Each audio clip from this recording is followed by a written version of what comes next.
민중의 소리 이완배 기자 함께하겠습니다. 이완배 기자님. 네, 안녕하십니까? 네, 오늘 어떤 이야기 들려주시겠습니까? 예, 저희가 그 월요일에 녹음을 할 때 오전에 해서 네, 오후에 있었던 조국 장관 사퇴 소식을 못 듣고 녹음을 했죠. 글쎄 말입니다. 예. 네, 그 바람에 브리핑의 내용을 담지 못했는데요. 오늘 그 이야기 조금 해보려고 합니다. 네, 네.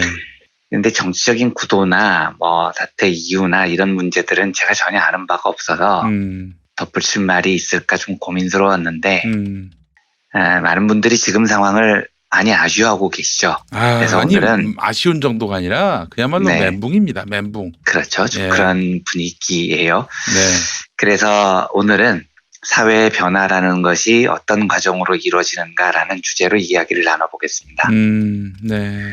뜬금없지만 주식시장 이야기부터 해보겠습니다. 예, 예. 종합주가지수라는 게 있죠. 지금은 코스피 지수라고 공식적인 명칭이 돼 있는데 코스피 시장에 상장된 주식들의 평균치를 뽑아서 지수를 만든 겁니다. 네. 근데 지수를 내는 방식은 1980년 1월 4일을 100으로 잡습니다. 그래서 요 날에 비해서 주가가 올랐는지 내렸는지 평균을 내서 지수를 산출을 합니다. 지금 대략 한 2070 근처에서 놀고 있으니까요. 이 말은 1980년 1월에 비해서 주가가 약 한 20배 정도 올랐다. 뭐 이런 뜻으로 대략 이해하시면 됩니다. 정확하게 그런 뜻은 아니지만요. 지금은 코스피 지수가 2000 근처에서 노는 게 전혀 어색하지 않죠. 네. 근데 역사적으로 보면 이 코스피 지수의 마지노선이 1000에서 1100 사이였습니다. 그러니까 우리나라 종합주가지수 코스피 지수는 거의 400에서 1100 사이. 네. 요 사이를 수십 년째 왔다 갔다 했습니다. 그러니까 종합주가지수 장기 그래프를 보면 네. 100으로 시작했던 지수가 쭉 오르다가 1980년대 후반에 처음으로 1000에 도달을 합니다. 네. 그리고 확 꼬꾸라져서 500 근처까지 폭락을 하죠. 네. 이게 천선을 완전히 깨보려는 1차 시도였는데 실패로 돌아가요. 1995년경에 다시 한번 1000을 두드립니다. 살짝 넘습니다. 1000을요. 그러다 또 꼬꾸라집니다. 네. IMF를 맞고 200 근처까지 폭락을 하죠. 아, 그런 적이 있었어요? 네, 그렇습니다. 270인가까지 아마 떨어졌을 거예요. 그때. 예. 이게 이제 천선을 넘어서려고 했던 2차 시도였는데요. 네. 실패하고요. 네. 1999년 말 2000년 초 IT 열풍이 엄청났을 때 다시 1000을 또 넘어섭니다. 네. 그러다 또 꼬꾸라져요. 3차 시도가 또 실패하죠. 2002년에 4차 시도, 이때도 943까지 올랐는데 또 실패합니다. 이듬해 다시 560까지 미끄러지고요. 2년 뒤인 2004년에도 다시 940까지 올랐다가 역시 이때도 1000을 못 깨고 또 폭락을 합니다. 네. 이게 이제 5차 시도였던 거죠. 네. 그래서 이때만 해도 1000에서 1100 사이는 절대로 깨지지 않는다라는 관념이 있었습니다. 증권가에서 전문가들도 우리나라는 때려 죽여도 500에서 1000 사이 박스를 못 벗어난다. 주식해서 돈 버는 방법은 500 떨어질 때까지 기다려다가 사고 1000 되면은 팔라 뭐 이런 이야기가 일반적이었었다고요. 왜 이런 생각이 점점 더 강화가 되냐면 사실 주가라는 건 사람들이 주식을 많이 사야 오르는 거고 팔면 떨어지는 거거든요. 네. 그런데 주가가 1000 근처까지 갔다가 꼬꾸라지는 일이 계속해서 반복되니까 사람들 마음속에는 1000 근처 오면 팔아야 되겠다. 한두 번도 아니고 매번 여기서 꼬꾸라지는데 이런 생각이 자리를 잡아버리는 겁니다. 예. 경제가 아무리 좋아져도 1000 근처에만 오면 사람들이 다 주식을 던져요. 네. 그래서 번번이 1000에서 미끄러진 경우도 많았습니다. 그런데 2005년에 네. 다시 주가가 1000을 살짝 넘어섭니다. 근데 그때 증권가 분위기는 이번에도 못 넘어 이거였습니다.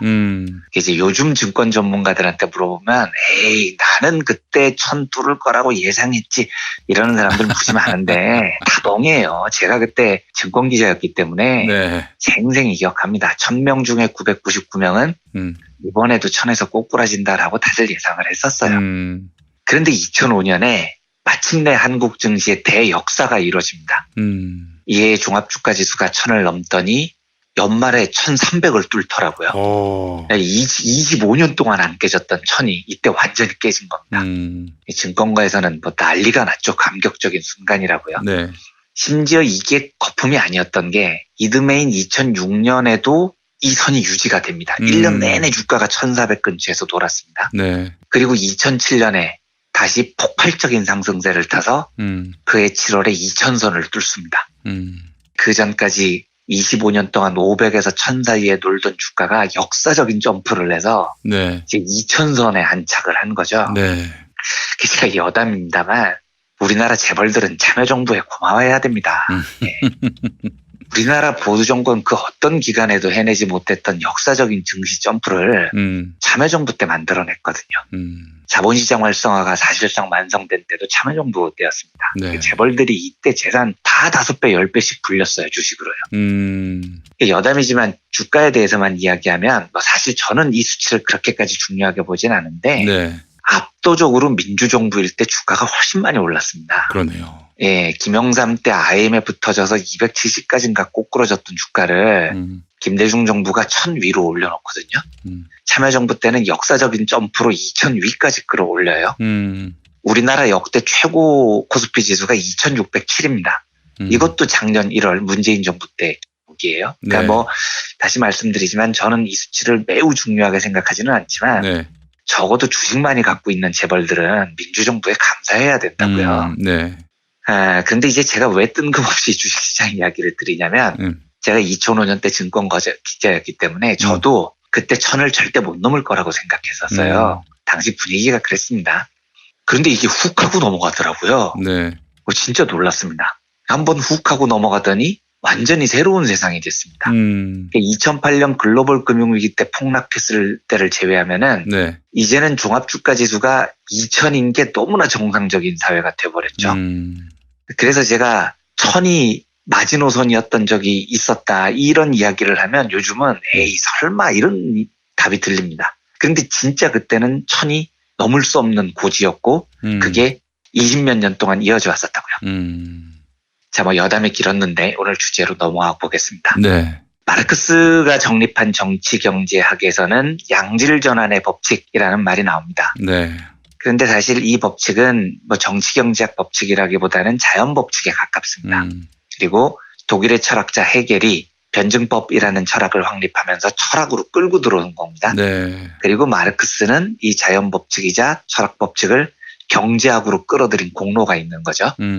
양질전환의 법칙이란 사물의 양과 질의 관계를 규정하는 법칙인데요. 예를 들면 물이 한 컵에서 2컵으로 늘어나는 건 양이 변하는 겁니다. 네. 그런데 물이 수증기가 된 건 질이 변하는 거죠. 그리고 우리가 보통 사회의 변혁이라고 말하는 건 양이 변하는 게 아니고 질이 변하는 겁니다. 예를 들어서 노예제 사회가 봉건제 사회로 바뀌고 네. 봉건제 사회가 자본주의 사회로 바뀌고 이런 식의 역사 발전은 뭔가 노예 숫자가 늘고 뭐 봉건 지주 숫자가 늘고 이렇게 숫자가 는 게 아니고요. 사회의 지배 구조 자체가 질적으로 거대하게 변화를 이룬 겁니다. 네. 이 질의 변화가 사회의 본질적 변화라는 건데 이 본질의 변화는 혁명적 변화일 텐데 이게 어떻게 일어나냐면요. 헤겔은 양적인 변화가 계속 누적되면 질적으로 변한다. 이렇게 설명을 합니다. 네. 제일 쉽게 이해하는 방법은 네. 어렸을 때 우리 운동회 하면 네. 박 깨기 이런 거 하잖아요. 네, 박이 높은 데 매달려 있으면 오자미라는 거, 그렇죠. 콩이나 모래 같은 거 주머니에 넣은 오자미를 높이 달린 박에 막 던집니다. 네. 이 어느 순간 갑자기 박이 펑 하고 터지죠. 그러니까 박이 터지는 게 바로 질의 변화, 혁명적 변화입니다. 그런데 이 혁명적인 변화는 오자미를 계속해서 박에 던져야 터지는 겁니다. 그러니까 오자미가 박을 때리는 양이 수십 번, 수백 번 누적이 되면 갑자기 한순간에 펑 하고 터지죠. 근데 이때 주의할 점이 있습니다. 네. 질이 변화하는 혁명적인 상황은 매우 극적입니다. 펑 하고 터지잖아요. 그런데 그 극적인 상황이 오기 전까지는 아무런 변화가 없는 것처럼 보인다는 게 양질전환 법칙의 특징입니다. 예. 이게 오자미로 박을 아무리 때려도 터지기 전까지는 멀쩡해 보이잖아요. 그러니까 저게 언제 터지냐, 저 뭐 잘못 만든 거 아니야? 막 이런 의심이 들 때 갑자기 수많은 오자미의 구타가 누적이 돼서 펑 하고 폭발을 합니다. 물이 수증기로 바뀌는 질적 변화도 마찬가지죠. 99도가 될 때까지는 외견상 물에 아무런 변화가 없습니다.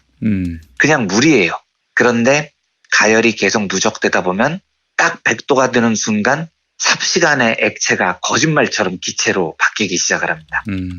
그래서 헤겔도 마찬가지고 마르크스도 똑같은 이야기를 하는데 사회의 변혁은 직선으로 점차 바뀌지 않는다는 겁니다. 우리가 직선을 우상향으로 쭉 그어놓고 조금씩 사회가 좋은 쪽으로 오른쪽 위로 바뀔 거라고 기대하는 건 헛된 망상이라는 거죠. 네. 헤겔과 마르크스에 따르면 인류의 역사는 직선이 아니라 계단식으로 바뀝니다. 한동안은 계속 평평해요. 아무런 변화 없이요. 아무리 노력해도 변화가 없는 것 같습니다. 네. 그런데 어느 순간 계단이 껑충하고 다음 단계로 튀어오르듯이 변화가 훅 하고 갑자기 옵니다. 제가 이제 처음에 주가 이야기를 드린 것도 그런 맥락입니다. 2005년까지만 해도 모든 전문가들이 야 벌써 5번이나 시도해도 안 깨졌잖아. 이번에도 마찬가지야 라고 절망할 무렵에 누구도 예상 못했던 방식으로 훅 하고 갑자기 2000까지 올라갑니다. 그런데 핵심은 이전의 천선을 깨기 위한 5번의 실패가 있었다는 겁니다. 네. 그래서 헤겔은 양이 차지 않으면 질적인 변화는 일어나지 않는다. 라는 유명한 말로 이 법칙을 설명을 합니다. 그러니까 수백 번의 실패를 하지 않으면 성공이 일어나지 않는다는 거죠. 오자미로 한 수백 번 두드리는 과정이 없으면 펑 하고 박은 깨지지 않습니다. 그러니까 실패는 성공을 위해서 반드시 필요한 조건인데 실패의 양이 어마무시하게 많아야지 질적인 변화가 일어난다는 거죠. 네. 우리가 천재들에 대해서 오해하는 것도 좀 이런 겁니다. 그러니까 어느 날 하늘에서 뚝 떨어진 엄청난 능력자가 천재적이를 착착착 슈퍼맨처럼 해낸 것 같잖아요. 네. 미인전을 보면. 네. 그렇지 않습니다. 20세기 최고의 화가가 피카소라는 사람인데 그림 한 점에 수백억 원, 알제의 연인은 2천억 원에 팔렸다고 하죠. 네. 와, 그러면 피카소가 그리면 다 수백억 원짜리 작품이었을 것 같습니다. 천만에요. 피카소가 평생 그린 그림이 몇 점이나 될 것 같습니까? 유화만 15,000점입니다. 대생만 34,000점, 판화가 10만 점, 다 합치면 얼추 15만 점 된다고 해요. 이게 얼마나 대단한 양이냐면 1년이 365일이잖아요. 네. 100년이 36,500일이에요. 네. 15만 점을 그리려면 하루에 5점을 100년 동안 그려야 15만 점이 나옵니다. 판화 10만 점은 뭐 여러 장 찍으니까 요걸 아예 빼버려도요. 네. 유화, 대생, 조소만 6만 점인데 이것도 하루 2개씩 100년을 그려야 채울 수 있는 수치입니다. 피카소가 어마무시하게 그려낸 겁니다. 그럼 피카소는 왜 이렇게 엄청난 양의 그림을 그렸겠습니까? 그림이 잘 안 되니까 그렇게 그려냈겠죠. 그렇잖아요. 네, 네. 예. 그리면서 얼마나 절망했겠습니까? 왜 안 되지? 왜 안 되지? 엄청 스스로 이게 실망했을 겁니다. 그런데 그 엄청난 양의 그림이 누적되다 보면 언젠가 질적으로 혁명적인 변화를 일으킵니다. 그게 바로 오늘날 피카소라는 거죠. 그제 이제 조국 장관이 사임을 했는데 조중동은 신났고요. 네. 자유당 무리들은 뭐 행복해서 난리가 났고 김영민 PD님 말씀해 주셨듯이 많은 민주시민들은 멘붕 상태고요. 저는 이제 누차 말씀드렸지만 이 문제의 본질을 누구를 지키고 안 지키고의 문제가 아니고 검찰개혁을 어떻게 이뤄내느냐의 문제라고 생각을 합니다. 그래서 이 싸움은 여전히 끝나지 않았습니다. 원론적으로는요. 그런데 그럼에도 불구하고 국지적으로 보면 이번 싸움은 이기지 못한 것 같습니다. 왜냐하면 상대가 오로지 조국 장관을 낙마시키는 것을 목표로 화력을 총집중했기 때문입니다. 그러면 우리는 사실 그걸 막았어야 했어요. 저는 그렇게 생각합니다. 근데 그게 되지 않았죠. 네. 또 한 가지 이건 좀 개인적인 생각인데 저는 우리가 같은 곳을 바라보고 있다면 그리고 우리가 바라보는 것이 크게 다르지 않다면 누군가가 비를 맞을 때 함께 맞아야 된다고 생각하는 사람입니다. 네. 그래서 고백하자면 그동안 조국 장관 개인에 대해서 호불호를 말하는 것이 조심스러워서 그런 이야기는 한 번도 드리지 않았는데 개인적으로는 청문회에서 나는 사회주의자이기도 하고 자유주의자이기도 하다라고 당당하게 외쳤던 조국 장관에 대한 연민, 동지애 이런 게 상당히 컸어요. 그래서 저는 사퇴하는 날 참 상당히 슬프더라고요. 그런데 슬픔과 아쉬움은 딱 이틀입니다. 요 이야기를 드리고 싶은 겁니다. 물론 이제 아쉽고 슬픈 감정을 표출할 상황이죠. 그럴 권리가 우리에게도 있고요. 그런데 또 툴툴 털어내야 됩니다. 검찰개혁뿐만 아니고 이 사회에서 바꿔야 할 것들이 너무나 많죠. 가끔 현장에서 싸우시는 분들 중에 저한테 현실이 너무 버거워서 절망스럽다고 호소하시는 분들이 있는데 당연히 이해합니다. 그때마다 잘 싸워주셔서 고맙습니다. 오늘같이 술 한잔 하시고 함께 슬퍼한 다음에 내일부터는 털고 일어나시죠. 뭐 이렇게 주제 넘은 말씀을 드리곤 하는데 네. 제가 그때마다 꼭 하는 말이 이겁니다. 세상은 바뀌고 우리는 할 수 있는데 제가 할 수 있다고는 했지 쉽다고는 하지 않았습니다. 이런 말을 자주 해요. 네. 누적된 투쟁의 양이 언젠가는 질의 변화를 가져옵니다. 그런데 계속된 실패는 언제나 양의 누적을 포기하게 만들죠. 힘드니까요. 그러면 그만큼 질의 변화가 늦어집니다. 그런데 그때 한 이틀 정도 소주 한잔 하고 울분을 터뜨리고 약간 절망도 하고 슬퍼도 했다가 네. 한 3일째부터는 다시 일어나야 됩니다. 방법이 없어요, 사실은. 다른 방법이 없습니다. 예. 그리고 포기하지 않고 자꾸 두드리면 언젠가는 훅 하고 사회가 변화합니다. 양이 누적되면 우리도 모르는 사이에 도둑처럼 세상이 확 하고 변하는 날이 오죠. 네. 많은 분들이 우울하셨을 텐데 이제 조금만 더 심란하기로 하고요. 이제 금방 다시 훌훌 털어내서 우리 민주시민들이 한국 사회를 변화해왔던 것처럼 오늘부터는 또 이 사회의 진보를 위해서 함께 고민하고 싸워나갔으면 좋겠습니다. 예, 더 두드려야 더 빨리 변할 테니까요. 그런 차원에서 오늘 양질 전환의 법칙을 통해서 사회 변화의 모습이 어떻게 나타나는지에 대한 이야기를 나눠봤습니다. 네, 알겠습니다. 자, 이완배 기자님 힘과 용기를 주셔서 감사합니다. 네, 그렇게 들어주셔서 감사합니다. 예, 네. 내일 다시 뵙겠습니다. 네, 감사합니다.